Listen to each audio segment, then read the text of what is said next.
Right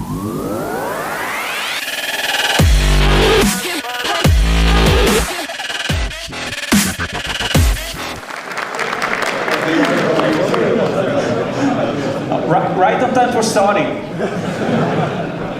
And I don't even want to introduce me because I have no idea exactly, again, what is my job. I just want to answer publicly a question. This is not going to be a talk about even storming. I'm not going to explain it. Again, it started here, sure. So publicly, so it's, I don't want to repeat me. But we will be talking about some fundamental problems which are exactly in that problem space. And I try to see things that we do every day with a different perspective. And yes, so let's start with the boring recap.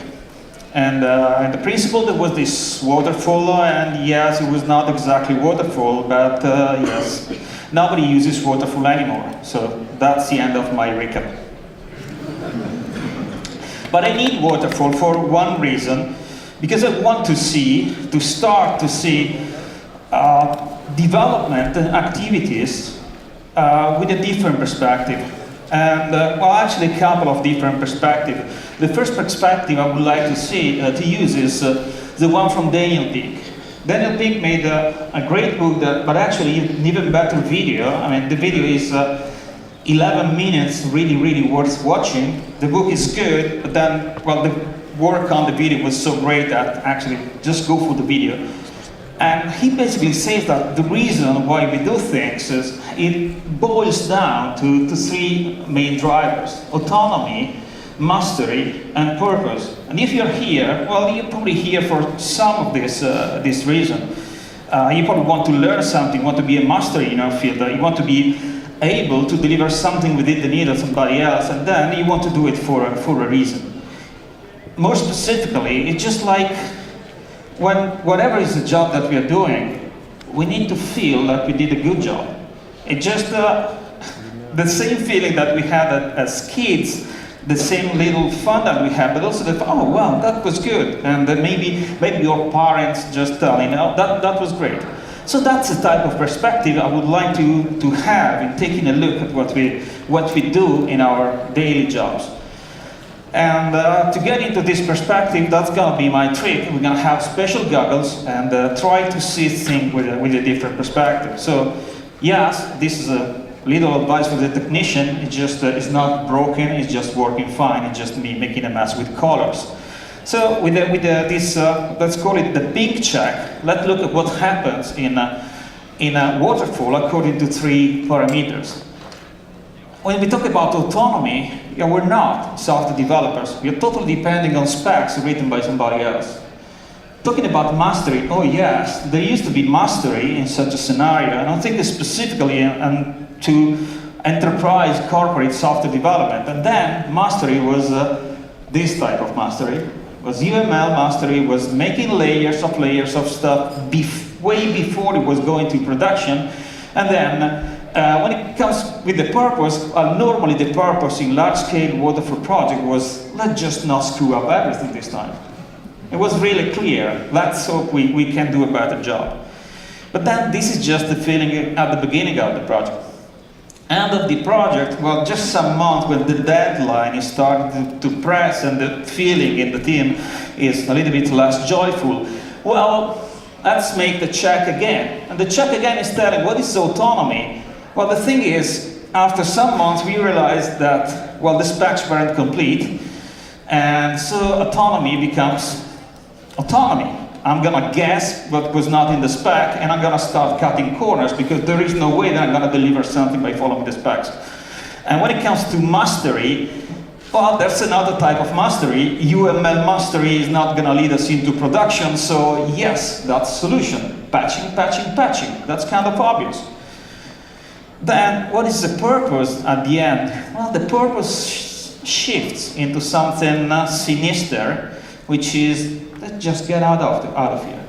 Let's try to survive. Then, as a consequence, at the end of the project is you have the software which is in production. Half of the developers team left or went to a different job or disappeared, or you never know what they did. So now we have a legacy software and you lost the knowledge that was necessary to build it. So now we have even two problems.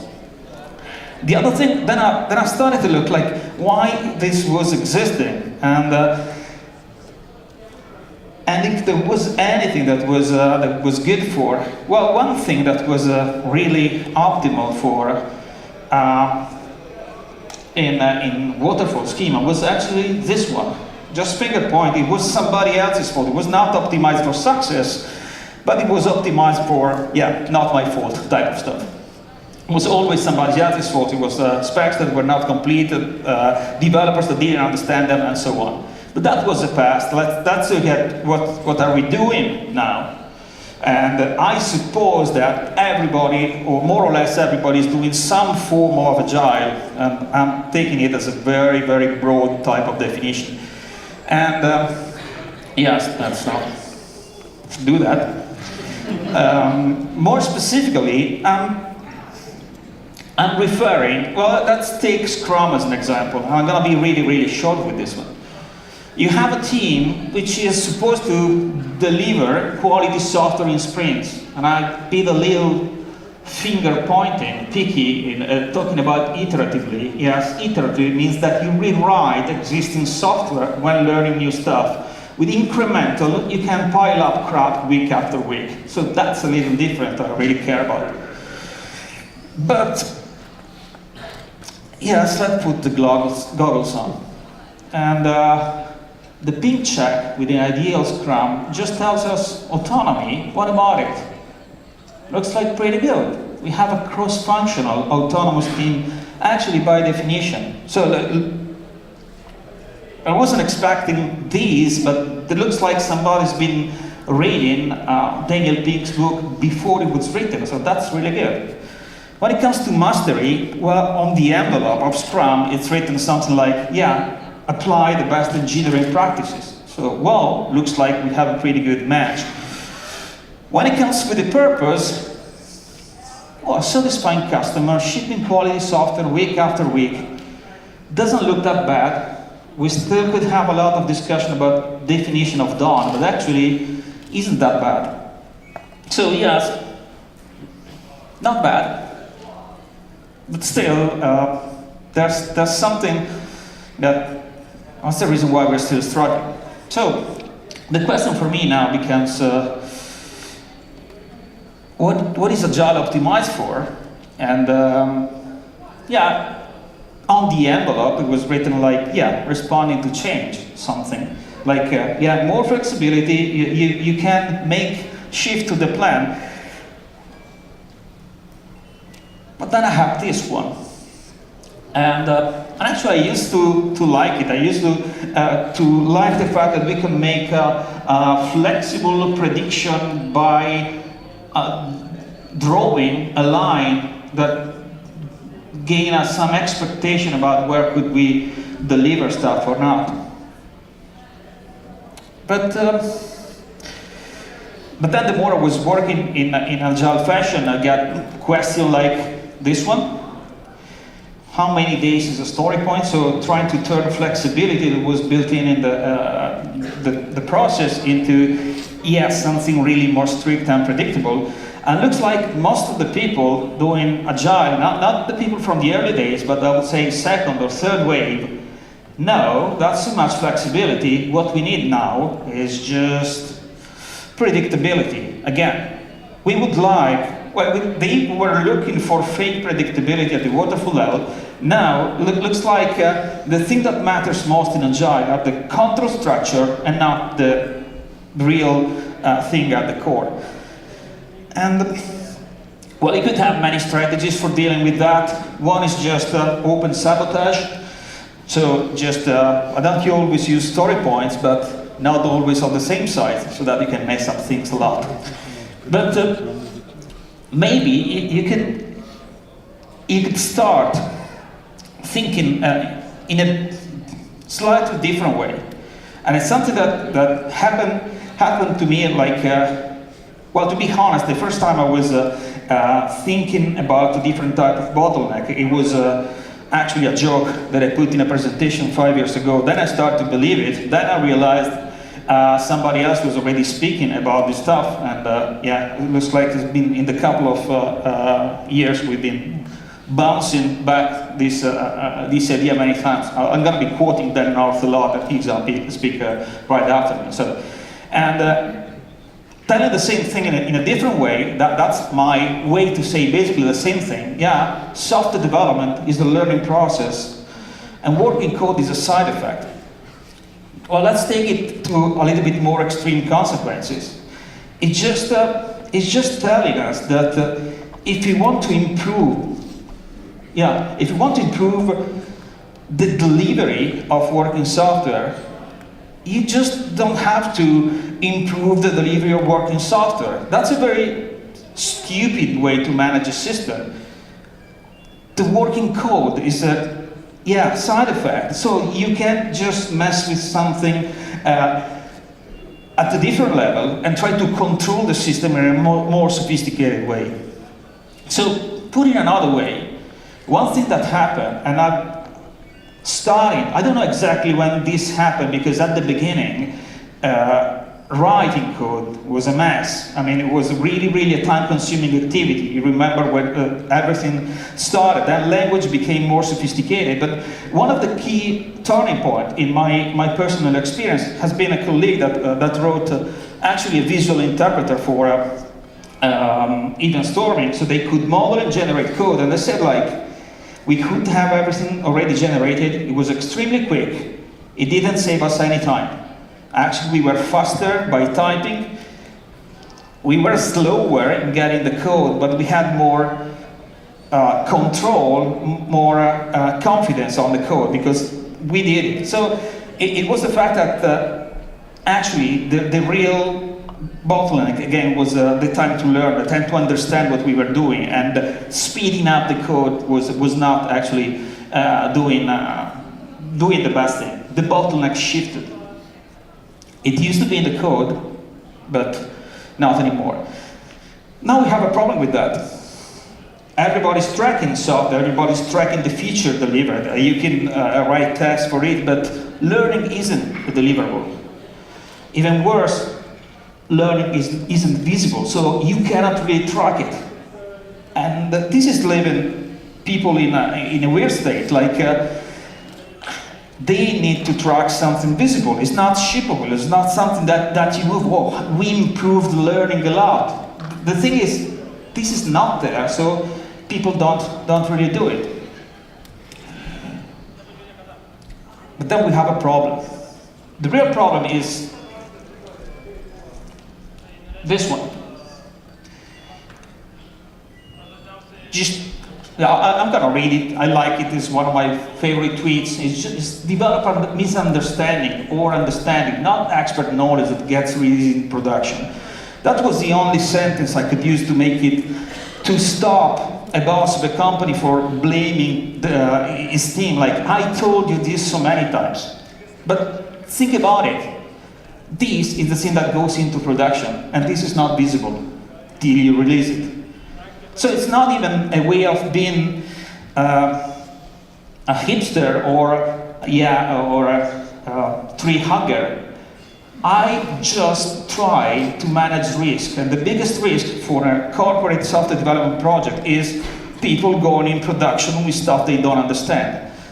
And I really don't understand why this is not really managed. Let's put it another way, more financial. Learning, the amount of knowledge which is distributed inside the company is an asset, but it's not managed this way.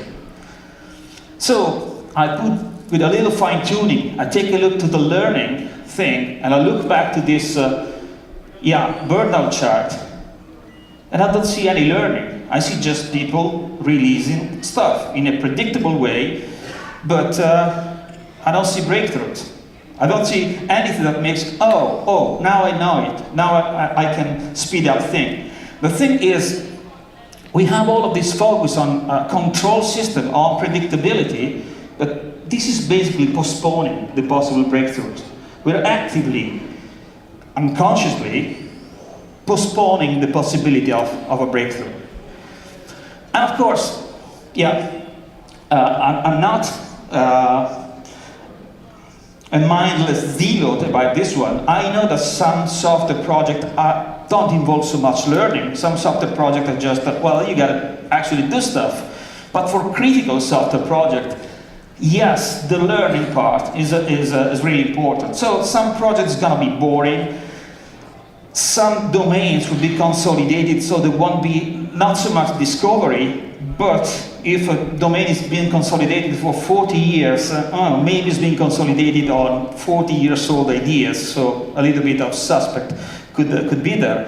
And yeah, some core versus non-core. This is, I'm referring to this one using domain-driven design lingo, telling that there are some portion of the system where learning, making experiments, making evolution would pay off a lot, while some other places, well, are just different. I mean, if you are into, if you're working on the distinguishing behavior of your system, well, you can make experiments. It's part of the competition to make experiments to outsmart your competitors. But suppose you're working on some different type of infrastructure. Suppose you're the security guy and tell to your boss, I just started making experiments with an alternative approach to security. It's just like putting a target on your scarf. Like if nothing goes wrong, nobody knows about it. But if anything goes wrong, you just basically say, hey, the idiot was me. So you're not gonna do anything like that. But if you are in the high value areas, well, experiments might pay off, and the company might even accept the risk of, well, this experiment isn't worth it. And the final thing is just, you don't have real control about it, like where change is supposed to happen. Well, you don't know, actually. You can make sophisticated bet, you have the experience on the domain, but then, yeah, black swans or surprises can happen. So your plan might be like, well, this is going to be a good place for experiment, this is going to be a consolidated component, but you can be wrong. And still, you're betting and choosing the people to assign on different areas, and this is a bet, and you don't always win your bet. In general, or yeah, exactly the opposite, more specifically, high value, high risk areas, learning has a very high payoff. In low value areas, you'll be more likely to end up doing watered down, tracking oriented version of AGILE. Because of this asymmetry in the payoff, if you just do things good enough, it's going to be fine, it's going to be budget driven, and you're not going to make the company special. So yes, everything else you do is going to be gold plating. But so don't expect the full featured AGILE in this area. Not so much change is going to happen, and it's just part of the game. Don't feel like we're not doing AGILE well. It's just being an attacker and being a defender. There are attackers projects, there are defenders projects.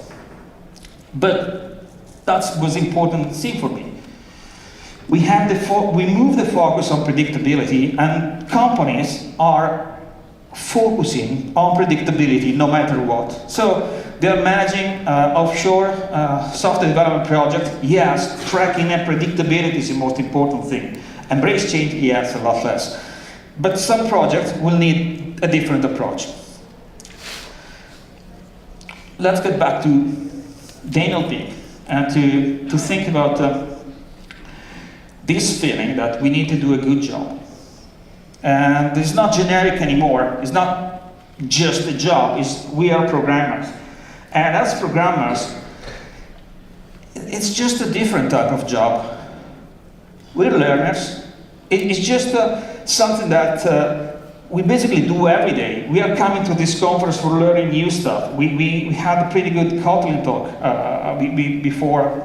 before mine, and I was learning some new tricks. That's good. It's pure curiosity. Even if, well, I already can program in another language. I don't need just another language. Well, why not? It's good. That's the reason why we are here. The other thing that we are is hackers. Like, how many of you do read the instruction of new, well, VCR, refrigerator, IKEA furniture? I mean, it's just like, you know, okay, I do with the IKEA too. But with the, actually the thing is, I tried to do without it, and then, oh, maybe I should have looked. But that's the thing. And one of the other things that I realized that we are a different type of people. I was actually in a meeting with a company, and they were asking me information about a tool, but I actually wasn't an expert. I didn't know the tool, so I had my laptop connected to a projector, and I had this, dozen of persons asking me stuff, and I was Googling every answer, like visibly, like making them feel like you are paying me for Googling. And I still think that was the right thing to do, because they needed to be autonomous in this thing, and I had to show like, you don't need an expert, you need to be confident with the box. And that's what we do. And that's also the thing that drives me crazy when I'm seeing how computer science is taught at school. Like, you have to tell me what to do. No, it's just the opposite thing if we are hackers. You get the box, you try to make it work. And that's the thing, it's going to happen anyway. So that's actually the big message, which is this one. We need learning. It's part of our way of doing a good job, whether we want it or not. It's just, if we just release a project using the same technology that we used with the past one, it's just different set of use cases. Now, that's going to be boring. That's not going to be enough for us. And the point is, I just accept it. It's just that I don't feel guilty for that. So now I would like to try to see things with these different eyes and take a look at. I have selected a small list of commonality patterns that I see really recurring, and I just would like to think about them with different perspective. Number one, product owner as domain expert. Whoever has this one. Well, okay, now we're getting. And so the thing is, this is especially validated in corporate software, because the starting point is you have silos, they are fragmented, they have their own knowledge. The knowledge behind is a little bit messy. Nobody knows the whole stuff. This is too messy for this type of things. And I don't know why I have choose slides for that. Okay, because I have this. So the underlying thing is I'm the product owner. I'm gonna protect.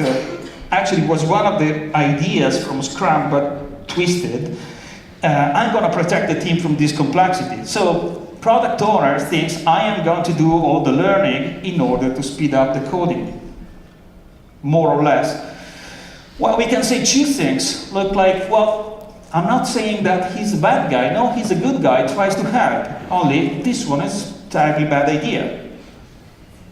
And because, well, we learn, we need feedback, and the thing is, we have the feedback moments, sprint planning, sprint retrospective, backlog grooming, and no, you just talk with me.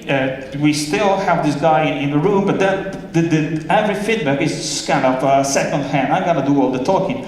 Of course, some communication is going to happen anyway, like blame or opening bugs is going to happen directly in some way, but the creative feedback loop is not going to work the way we want. Sorry. I realized my mouse was making a bad noise.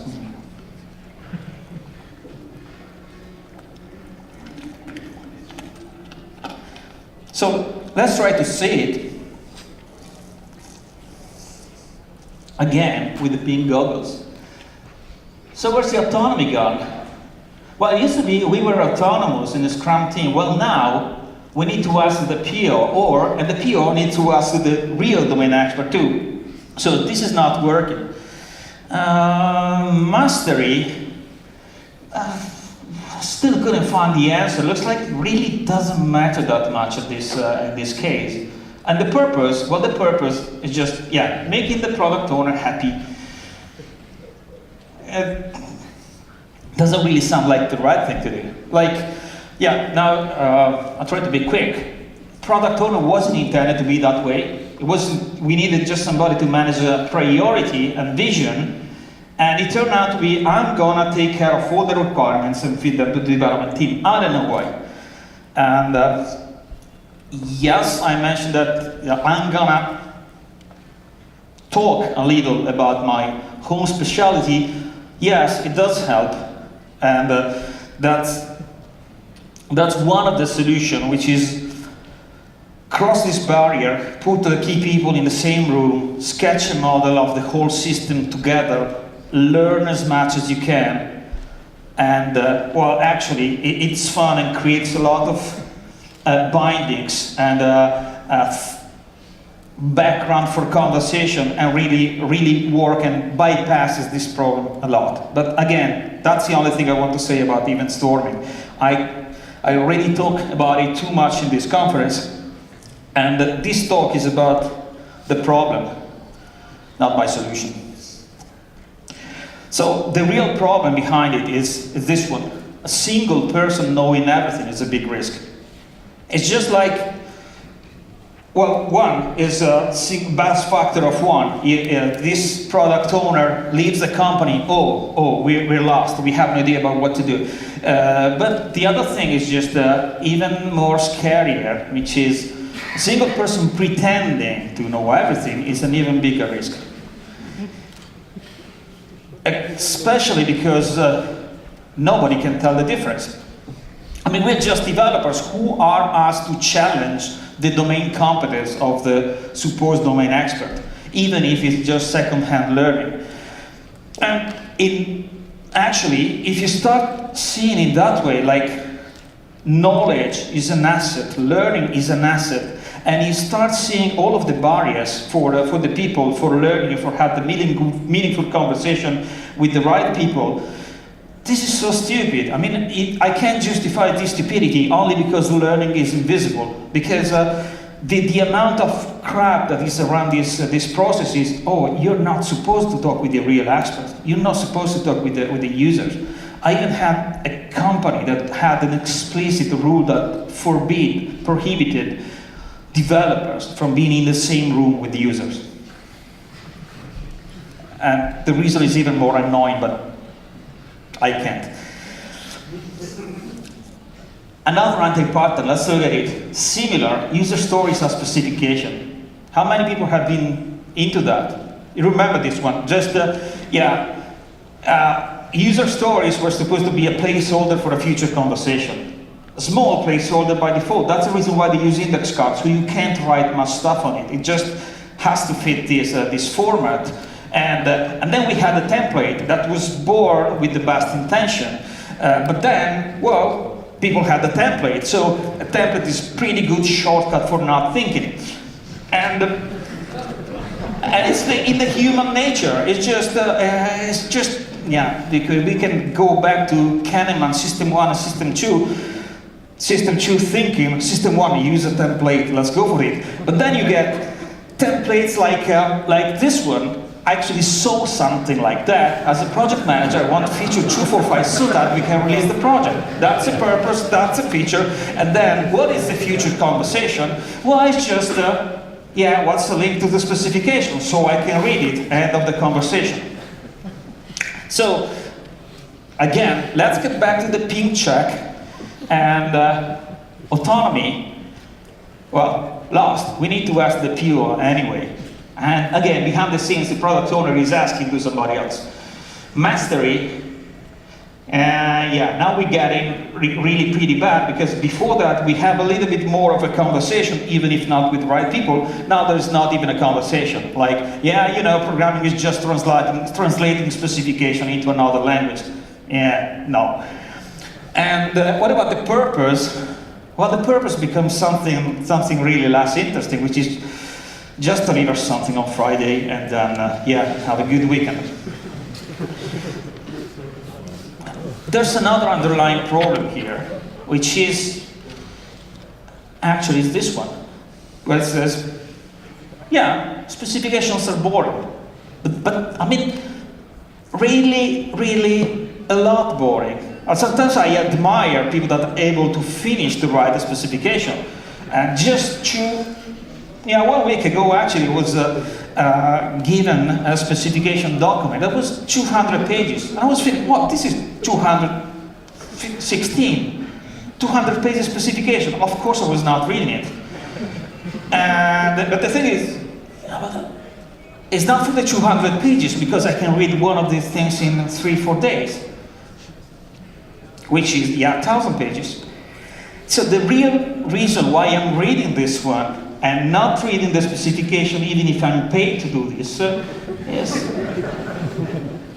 actually was really easy, because I found a to-do in the page 6, and the to-do space was define scope for the project. So yeah, details.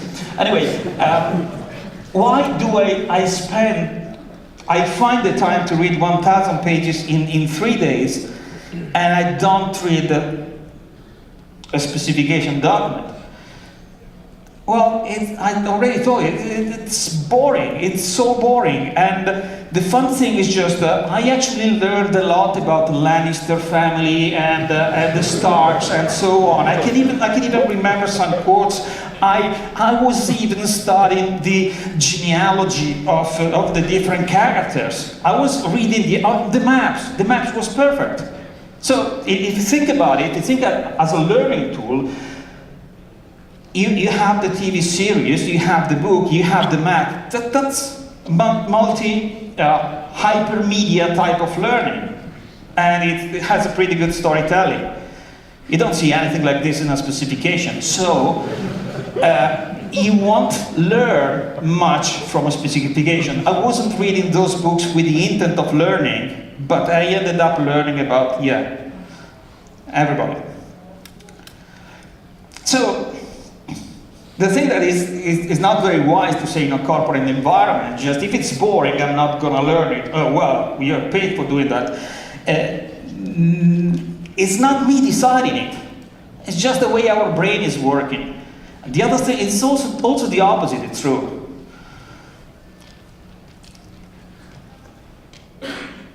Yes, no, I just click. The thing is, the more boredom you inject into a development team, the more learning is going to happen anyway. Only we're going to learn something different. So, whenever we are into this scenario, specification is too detailed, just even a monkey could code it. What do? We just add new technology. You just inject, Node.js, microservices, Clojure, Haskell, whatever. We need to have a little bit of fun. If everything is just exactly like it was yesterday, some change is going to happen. The thing is, I stopped feeling guilty for this. It's just physiological. You cannot put the pressure and ask for being professional. No, not with this type of people. It's just, you might be right, you're paying these people, they're hackers, but no, it's not going to happen, because the brain is wired up for learning. If you remove learning from the plate, it's going to happen anyway, and not on the right thing. So, I was following Greg's talk this morning, and he was saying, like, yes, we lack discipline, totally agree. In many cases, we are not professional. But asking us to be more professional, well, it's probably not going to end up anywhere. You can have a little bit more. You can have tools to enforce a little more professional stuff. You can be smarter. You can stop making a lot of stupid mistakes that we still do, but that's not going to change our nature. So I would try to find a way to, follow our nature. Another example, talking about specification, just this one. How to learn a bike. How to learn how to ride a bike. Option number 1 is this one. You take a bike and ride it. That's pretty easy. That's how you learn to go with a bike. Yeah, well, what about this bike? Oh yes, you go there, you sit, and then you, wow, sounds cool. Can I try it? Yeah. And if you're conservative, you can do this. You can buy well, maybe even more than one book about, you need to find just different sources to be sure. And, that's how a lot of requirements are done. Talk to a guy that knows somebody that has a bike. Oh, that bike looks like a good stuff. And that's a less efficient one. Read a specification document written by a person that probably interviewed some bikers. In a corporate environment, we have another option, which is read a specification document again, written by a guy that talked with the wheels guy, the chassis guy, the pedal guy, and the tires guy, but not the biker. So, there's a couple of things that related to the biking thing that I'm going to get back later. First thing I want to do is I want to rename this pattern because it's not about writing the specification. This guy was actually trying to do some good things, so I'm going to rename it. Domain expert as spoiler. I mean, the spoiler, the type of movie spoiler, the type of guy that you're queuing to see the last Star Wars movie, and then the guy is telling you, well, this guy is going to be his father, and blah, blah, blah. I just saved you time. I think you're getting the point. So, it's not about my movie. I had friends that were pretty good in spoiling, and they are doing with a good intention, so you don't waste time learning. The thing is not wasted time. It's actually really, really needed. I was happy if it was only one misconception about learning. Actually, there are so many misconceptions about learning, many in schools and many in corporate. I'm just going to focus on the main one in corporate. But the implicit one here is just I learn all this stuff by experience, by talking with people, by making mistakes, and I'm trying to save you from making my mistakes again, which is a remarkable type of help. It's totally good, but I would say it's wrong. I would say learning complex thing needs mistakes. Getting back to biking, you need to try to ride the bike and fall. And you need to be helped, and you need to maybe wear a helmet and be protected. But we were kids where helmets were not cool, and we survived. And to become an expert, you need experience and experiments. How to ride the bike? Well, one of the stupid things that I did when I was trying to ride the bike was trying to get the handle this way. Anybody try to do that? Anybody feels proud of this? It's just really, really stupid. It just but then you try and you say like, okay, not anymore. But let's see, you just open the door and know what happens if you do something really stupid. So you need this. It's just doing something wrong and understanding why it's wrong is way better than following a prescription. Clearly, the thing that you want to avoid is to make mistakes, which are really, really costly. So that's gonna be hard. I don't know, I don't have the second picture of this one. It doesn't look like promising. So I would say you can make experiments. Well, don't make experiments straight in production. Yeah, I'm using my stuff again, but that's the last one. There's one thing that I learned during even storming session, especially at the beginning, is something that I didn't realize, but it's actually a blind spot of so many companies. It's just there is a moment when you join a company where you can ask stupid things. I mean, in the first 2 weeks, you're just a newcomer. You can really ask whatever you want. It's just fresh. If you are a consultant that has been sold like, oh, this is just our expert on financial software, you already lost this opportunity. But actually, it's really important. I remember that. I was being sold as an expert on so many things. Funny thing is just I didn't even know that, so I could keep asking the stupid question. But if you lose this window of opportunity, if you don't ask all the questions in the first 2-3 weeks, then you stop asking because, well, that's the thing you were supposed to know. And so you feel shy about asking, you're asking in dark alleys with people without being seen from the rest of the company, because you don't feel confident. Making your ignorance visible to the rest of the team, especially in bad corporation with blame culture and so on.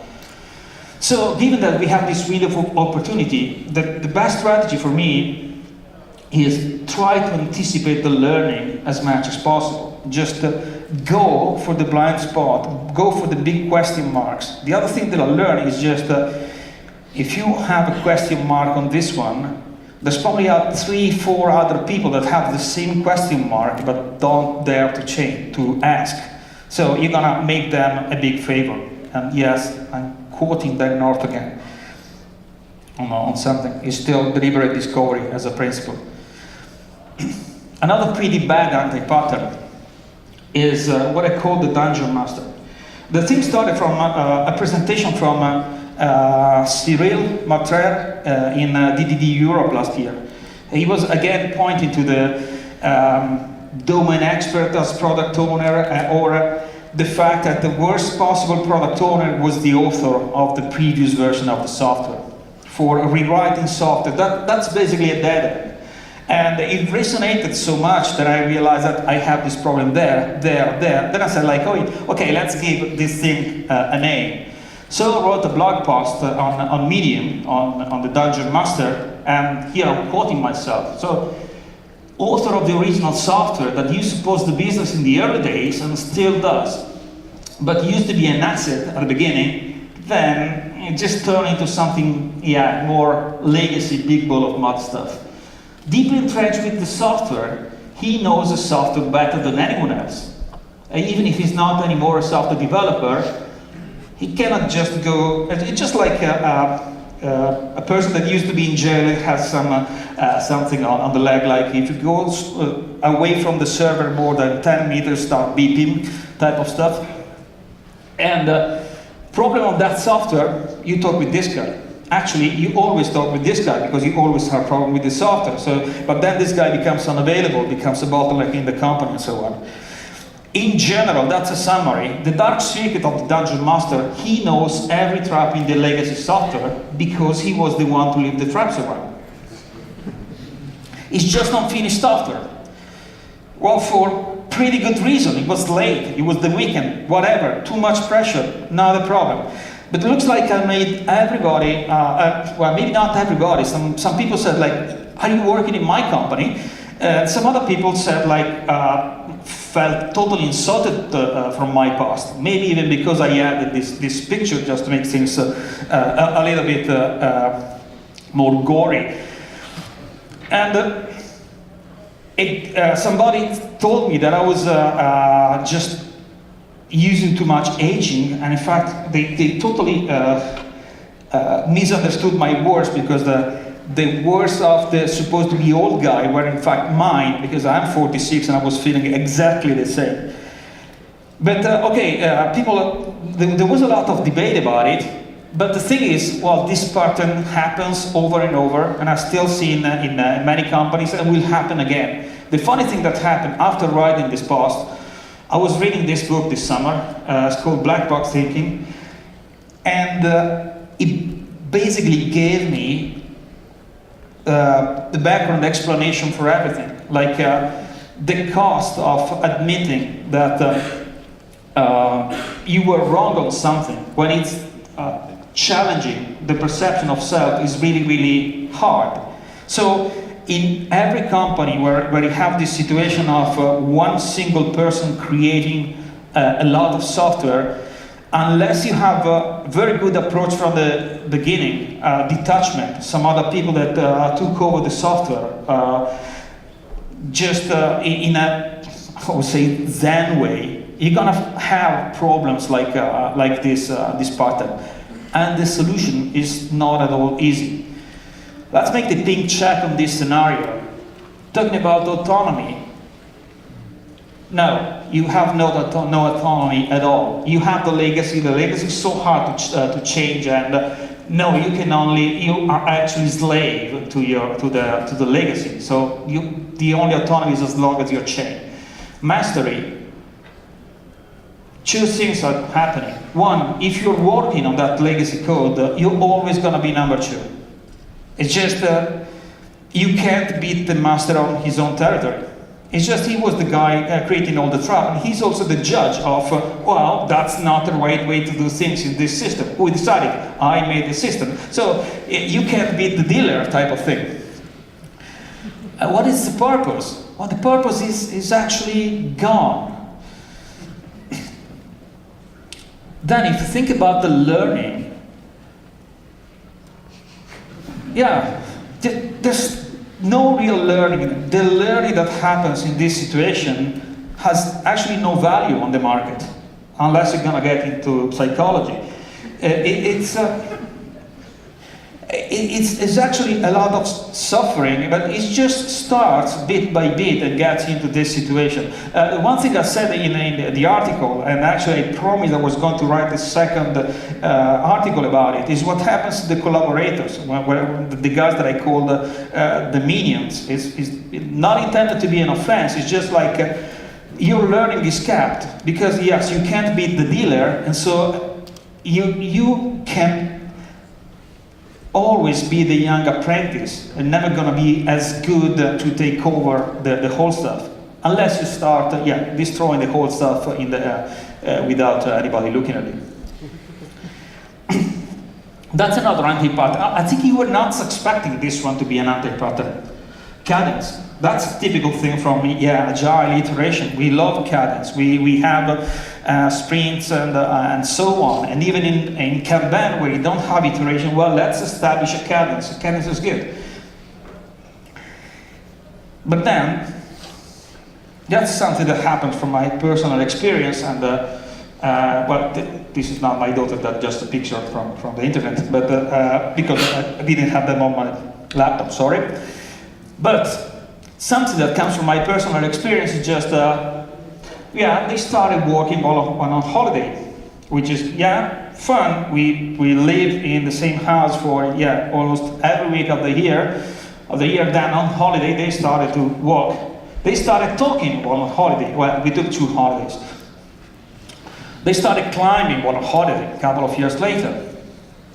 They started coding while on holiday, well, not exactly in this sequence, but not exactly the next one. So, I think you can see a pattern here. So the trivial solution might be this one. Actually, this guy is coding, I know this guy, and he's got a pretty good product too. But yes, I guess this is a little bit too revolutionary for the corporate approach, and it's actually pretty bad for the screen. I tried doing that, but then yes, I can't see the code.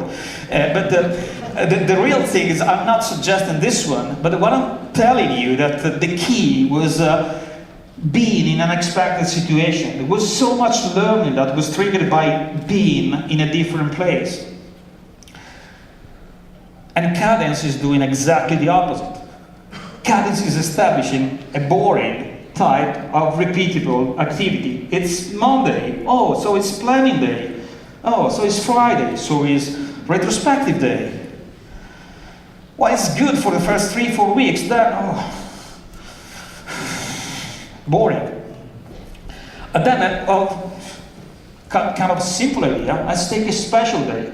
Let's take one day when you do something distinctively different. Just try to take a deliberate action, just to learn, to do something which is not exactly coding. Just focus on the learning. What would be the best thing to do in order to learn about your product? Visiting real users, engaging with real users, spying real users if you can't talk with them, talking with experts. Just go outside and start thinking about the thing in a different way. Just you find something, just not only delivering. But the moment you propose something like this, you don't even get like maybe next week. You're gonna find all of these possible impediments. The agenda's already planned. We can't really get out of office, for insurance. if every developer once exposed to sunlight just burns like vampires or pitch black type of thing. And we already committed. Yes, it's just an Excel, please. And we're not supposed to do that. Yeah, then all the possible crap. We're not paid for doing that. Traveling is expensive. This is pretty bad for offshore software development. You're just trying to minimize travel expenses, but then you end up minimizing the learning too. And then this implicit stuff. Yes, if you take one day which is not predictable, then all of my prediction about velocity are going to be wrong, or it's not my responsibility. Well, maybe it's not even responsibility to say no. But again, the thing I wanted to highlight is there's still a lot of corporate inertia. Even if you had ideas, the inertia is still going to be there. And the predictability is a pretty good force because it doesn't come only from the product owner. Every other layer in your company, it just looks for predictability and predictability and predictability. And also predictability, I forgot. This one, reinventing the wheel. Who has been accused of reinventing the wheel in this room? One? Okay, now sincerity is, okay. Well, I mean, me too, yeah.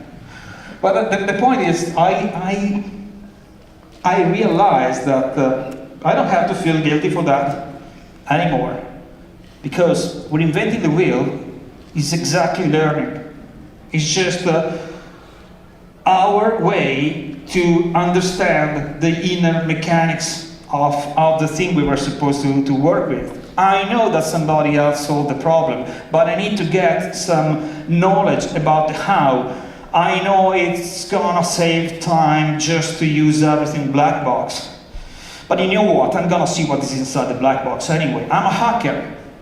It just, and it is necessary for us to have a little bit of of confidence on what we are using. It's just stop pretending that we can treat everything like black box. At the given moment, we have to do it. So the other part of this reinventing the wheel, on the other side might be this pet project. Who is in this room has a pet project?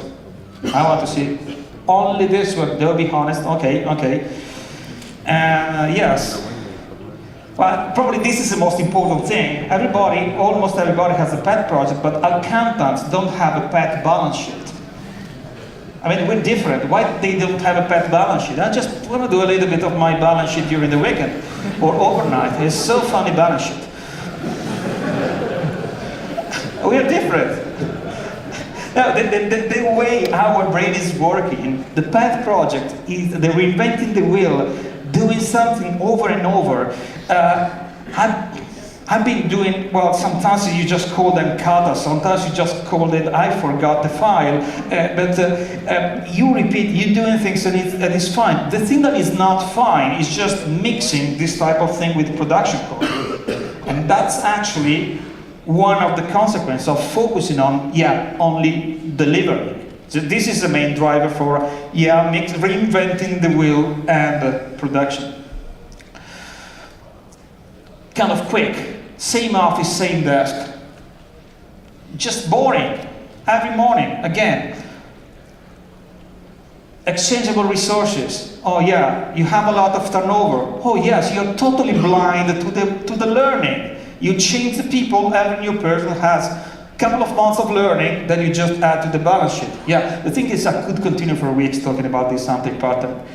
And in every corporate environment, habits are not designing for learning. And there's only one that I need to dig a little bit more is developers in a vacuum. So even if in more advanced companies where you provide developers with a foosball table and with an espresso machine, yes, what else do they need?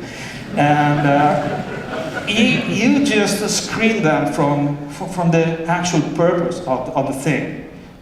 Who are the people that we're helping? Who is the people that, the person, the human being that is gonna benefit from our purpose? So the thing is, without connection with the person that is benefiting from our software, we're gonna find another one. We're gonna try to make, great software, well, solid code or pretty good architectures, something which is a proxy purpose because we are missing the real one. And maybe we're gonna become so proud of our proxy purpose that we're gonna become, dungeon master later on. So, if you can, with every possible means, find your users and make yourself deserve a thank you from this person, even if they don't know you. Just try to feel proud of this one. So, trying to wrap up is learning is probably the most misunderstood thing in software development. It's now the key thing, but it's invisible. And almost every company doing software development isn't designed around learning. It's just architects got the wrong idea, managers have the wrong ideas, we have the wrong ideas.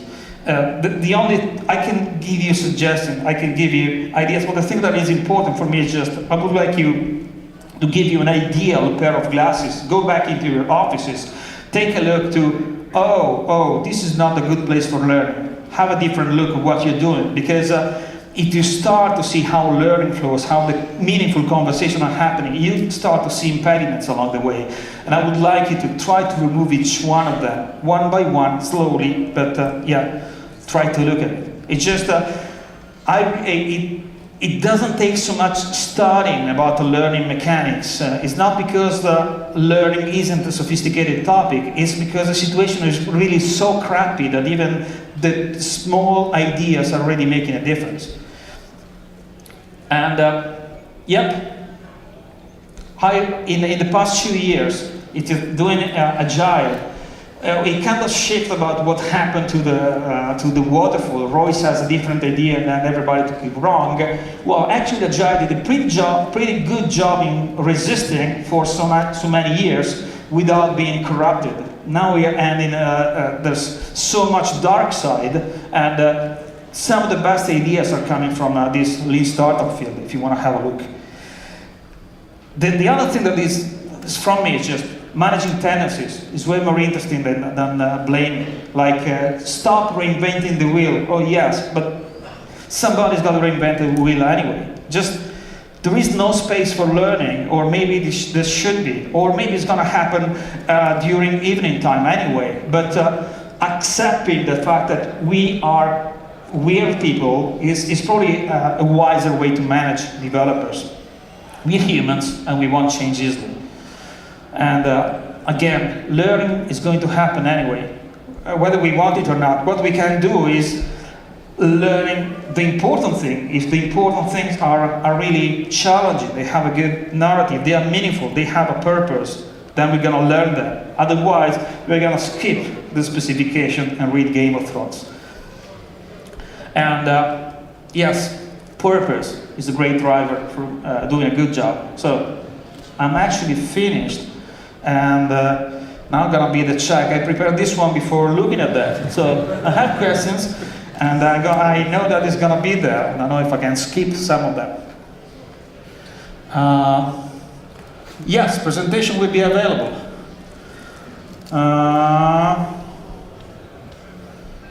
What you need to provide estimate before you're allowed to try learning to bike.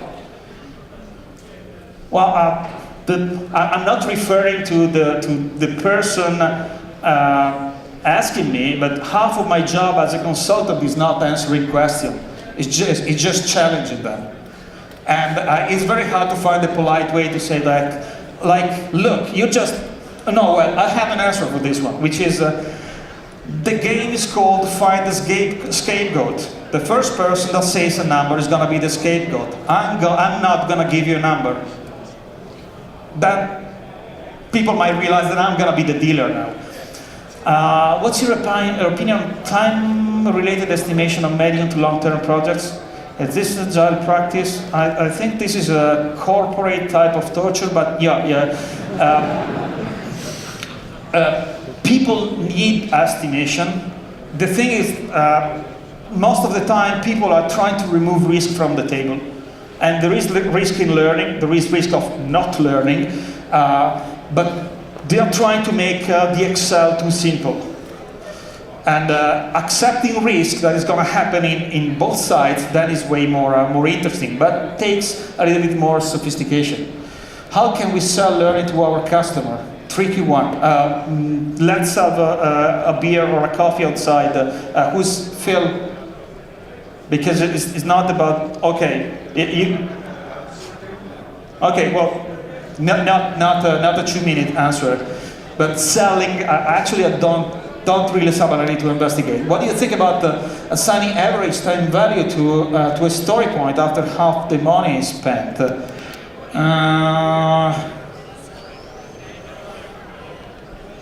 Well, you can do this, but the thing is, forcing repeatability is reducing the possibility of a breakthrough. So it really depends how risky, how meaningful is your project.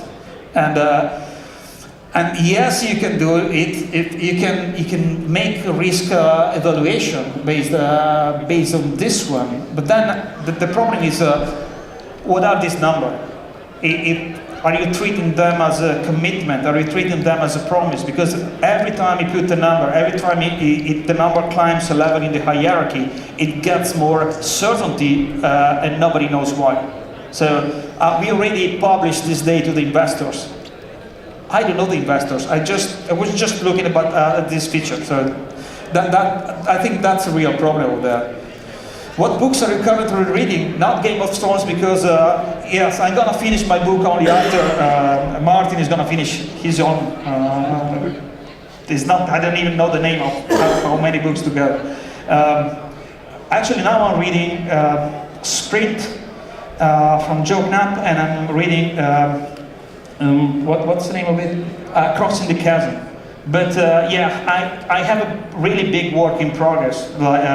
My way to manage book is just limited VIP, only one book per room. So there is one book in the toilet, one book in the bedroom, and one book in my office, more or less. That's the thing.